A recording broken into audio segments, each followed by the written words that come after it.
Hello and welcome to the shed again for this little time together.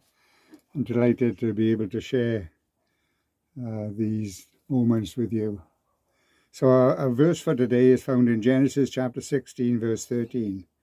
She gave this name to the Lord who spoke to her. You are the God who sees me. You are the God who sees me. For she said, I have seen the one who sees me. This is why the well was called Beer Lahai Rohai. It is still there between Kadesh and Bered. With that little phrase, you are the God who sees me.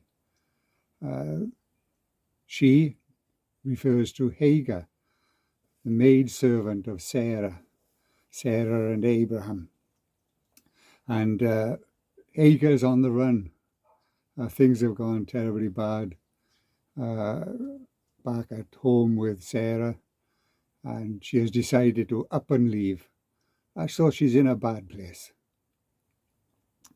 And in the midst of this bad place, the Lord comes to her and speaks to her and tells her that she should go back, and that the child she is expecting will be a great nation. So the Lord meets with her, and the conclusion that Hagar comes to is, the Lord sees me. The Lord sees me in my predicament, in my sadness, in my loneliness, in this great crisis in my life. The Lord sees me. And it's quite wonderful, isn't it? That although this was a particular case, we can draw from this various truths, and that is this, is that the Lord cares for his people. The Lord loves us. And the Lord sees all that is happening to us. He's there with us. Remember that great Psalm 139, where every moment is recorded with the Lord. You know, he's there with us all the time.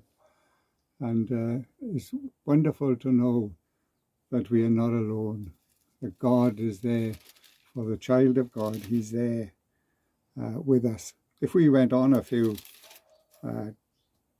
chapters, Hagar goes back to Sarah and Ishmael, Sarah and Abram, and her son, Hagar's son Ishmael, is born. But Sarah gives birth to the child of promise, Isaac. But later on, things get bad again, and obviously it's not going to work out, the two women and their children living together. So Sarah and Abram come to the conclusion that Hagar should leave. And so Abram gives her provisions and sends her on her way. And they are sent away. And they're out in a desert place. And it looks as if their provisions have been spent now. And it looks as if the little boy Ishmael is going to die. It's a really sad situation. But the Lord appears to her again. Isn't God great? He appears to her again. And the little verse I want to pick out is in verse 19, where God says, where the narrative records, then God opened her eyes, and she saw a well of water. So she went and filled the skin with water and gave the boy a drink. In Genesis 16, she says, God sees me and sees my predicament and sees the trouble I'm in. God sees me. But when we come to chapter 21, God opens her eyes to see the provision of God, to see the salvation of God. And it reminds us, doesn't it, of our own salvation. The greatest need we have, of course, is forgiveness and to know God.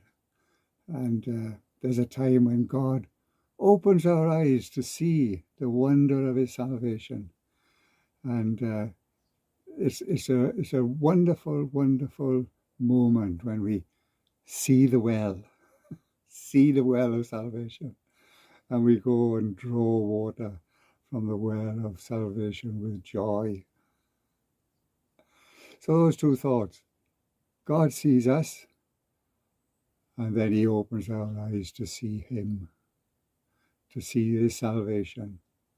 And I trust today that in your situation, perhaps you are going through a tough time at the moment, and it's hard, really hard to bear. Firstly, God sees us. And then we wait on him and we hear his voice, and he opens our eyes, and he reveals to us more and more as we wait on him the provision that he makes for us in this trial. So that's the little thought for today. God bless you. And if you are going through a tough time, well, the Lord be with you and give you the grace and the strength for each day. Thanks for joining me, and be blessed this day. God bless you. Amen.